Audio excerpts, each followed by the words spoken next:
Well, episodes 6 and 7 are a little curious because for me, they represent a slight bump in quality, but then there's going to be a massive, and I mean massive, nosedive in quality with episode 8.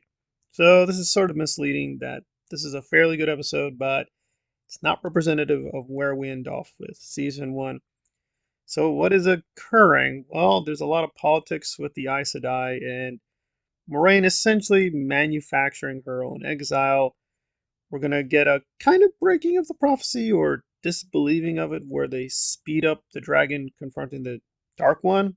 It's not clear why they're doing that, but they're setting that up, presumably because Rafe couldn't get the extra episodes he wants. So artificially, we're just going to preemptively strike the Dark One, even if that sounds pretty crazy and unwise. A reuniting of the friends who have been split apart, right? The fellowship was broken, now it's coming back together. Matt, Naive, Perrin, and the whole thing. And that is emotionally satisfying, but you still have a lot of questions as to what is going on. Why didn't people notice things with Matt? Why does Moraine have to come in and cure him? How does she cure him?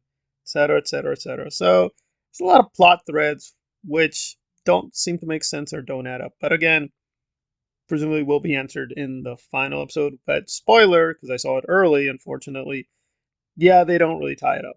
It's disappointing they don't really resolve many issues they raised, but at this point in the episode, non spoiler, it looks interesting, bizarre, but maybe potentially they'll resolve it, but they end up not resolving it. Hopefully, season 2 will do a better job. We also get some additional world building with how, we'll just say, somebody channels and is presumably taken away, but we'll leave that mystery for later on because the final episode gives us a little peek into what they're up to. So overall, it's some interesting stuff, but you do have many, many questions. Probably the most controversial part of this is the way the Aes Sedai are portrayed. They're very emotive, and again, which is what they are, they're rip-offs of the Bene Gesserit. They should be much more stoic, soft-spoken, they let their actions speak, but nope, they're a lot of yelling, a lot of back and forth. It's very, very emotive. Some people also found it controversial that Moraine has a lesbian relationship. As far as I know, that is canonical to the books, but depends on how much of a book reader you are because there's a prequel novel. Now, I've not read this, but from research, there it is clarified that yes, Moraine has lesbian tendencies. Although apparently lesbian fans of The Wheel of Time are not too happy with this because he didn't portray it well enough or consistently enough. But it might have seemed exploitive just having them do lesbian kisses on screen. I'm kind of indifferent, didn't really care one way or the other, but depending on how you feel about Moraine, you'll feel that detracted from the character. It does feel the Aes Sedai overall feel a little chaotic. They don't feel very orderly, and they also do some stuff which is seemingly really spectacularly dumb, like when Moraine has to swear to do something, and she has to basically double swear. But she already swears because she has the oaths, right? So if she can't lie, why is she doing it twice? Wouldn't make any sense. Like, well, she can't lie in the first place. So why is she doing an extra promise with the oath rod? Don't know. A lot of good stuff, especially when Matt is healed by Moraine. That's a nice exchange between her and Rand being very grateful. He's feeling for his friend who may be taken by the darkness. I did wonder though, like, how long was this going to go anyway? Was Rand just going to keep just hiding him while he has these weird fits and acts dark? I don't know. He's like walking Gollum. You can't really hide him.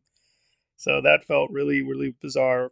And Rand, I think, is portrayed well, but yeah, his stupid pills at times get a little annoying and vexing. Is he just very naive about what he thinks the Dark One is up to? And then it ends with a controversial conclusion where finally the group comes together and Moraine warns them, okay, we're going to take on the Dark One.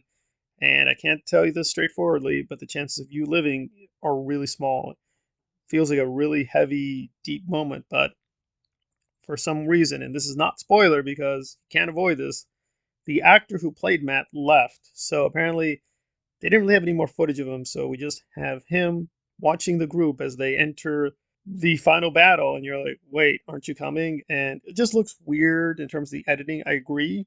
But plot wise, I actually don't have a problem with this because we've seen enough of Matt that he probably would be the person to hesitate. Because either way, they're kind of screwed. If he is the dragon, he'll die. But if he's not the real dragon, he'll destroy the world anyway. So if he's thinking those thoughts, it's sort of like, do I really think I'm the dragon? Probably not. So do I really want to risk my life? Probably not. Do I really trust Moraine? Probably not either. So I think Matt being behind is not really a problem. But the way it was shot is a problem. So it looks weird, but the way he's positioned and them calling out to Matt didn't seem to me too laughable.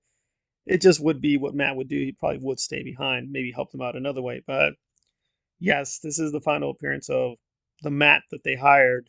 Looks weird, but it didn't, I think, destroy the episode, but it definitely adds up a complication, which unfortunately they never end up resolving, at least in this season. Still a pretty good episode, but yeah, you are left with tons and tons of questions, which unfortunately they never answered.